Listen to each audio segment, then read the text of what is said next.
The alien queen's baby had been crying for hours, until the human man held her.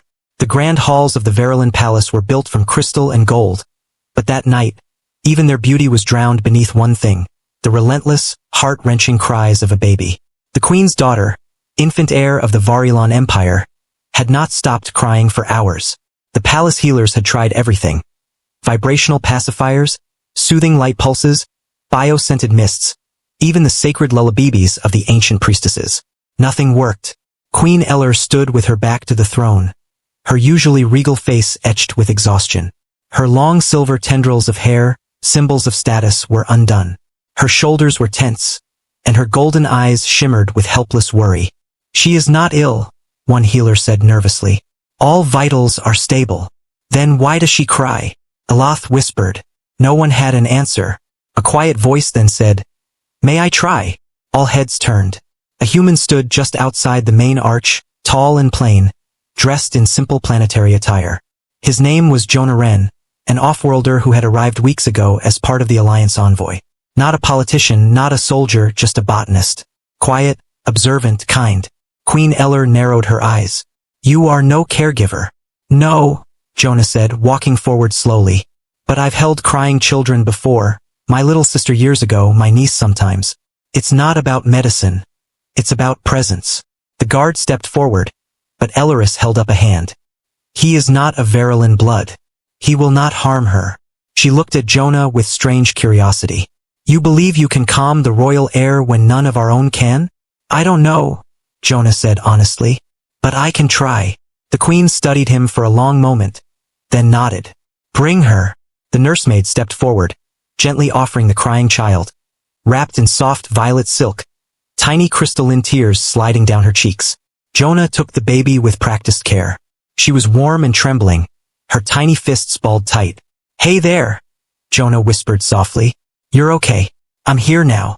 The crying slowed, not stopped, but faltered. The room went still. He began to hum.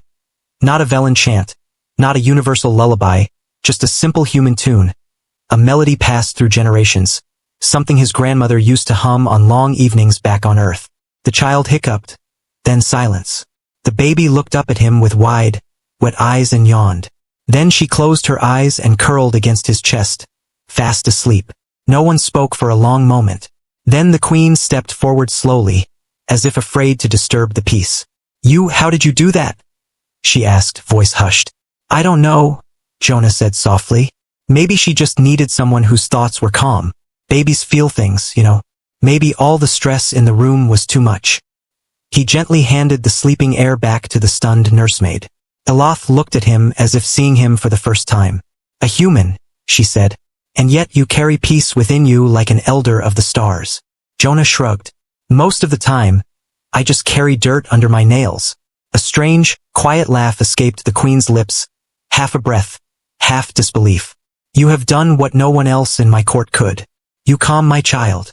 "I'm glad I could help," Jonah said. "You will stay," she said, not a question but a decree. Jonah blinked. "Stay?" "My daughter responded to me. That is rare. Our bond with our young is sacred.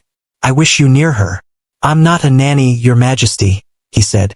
"No, you are not," Queen Elleris said. "You are something else, and I would learn what that is." Over the weeks that followed, Jonah was granted rooms within the inner palace. Not as a prisoner, not quite as a guest, but something in between.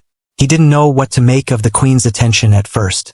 She visited often, asked questions, sometimes about Earth, sometimes about him, and listened closely with a focus that felt personal. And the child, Amir, continued to grow strong and peaceful.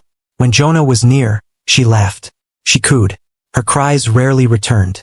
One day, during a garden walk, Queen Eller spoke quietly. "My people think I am cold. They say I rule with my mind, never my heart." "You care more than they know," Jonah replied. She looked at him. "And you? What are you really? You hold no power. Yet my child reaches for you before even me." Jonah's smile was faint. Maybe she doesn't see power. Maybe she just sees love. Elotha's eyes lingered on his face. "I am not supposed to be this curious about a human," she whispered. "And I'm not supposed to be here in the palace," he said. "But here we are," she said softly. That evening, during a celebration of unity, The queen stood with a mirror in her arms. Jonah stood near the back of the chamber, unsure of his place. He wasn't court, he wasn't family, until the queen lifted her hand. "This human," she said, her voice echoing through the crystal walls, "healed my child when no one else could. He brought peace, not with weapons, not with wealth, but with warmth." She looked straight at him.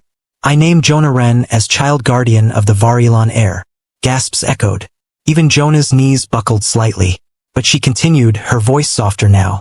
"I name him friend and companion." In his hands, I saw not just care but something I thought I had lost. She stepped forward, the mirror resting peacefully in her arms. "Will you accept this, Jonah of Earth?" she asked. He looked at her, at the baby, at the room filled with eyes, and then he nodded. "Yes." A cheer erupted, beginning in Varelan tongues but quickly blending with human voices. He stepped forward, and this time it wasn't a crying child he held, but a future full of unexpected hope. Please follow my channel for more videos. One click from you can change my life.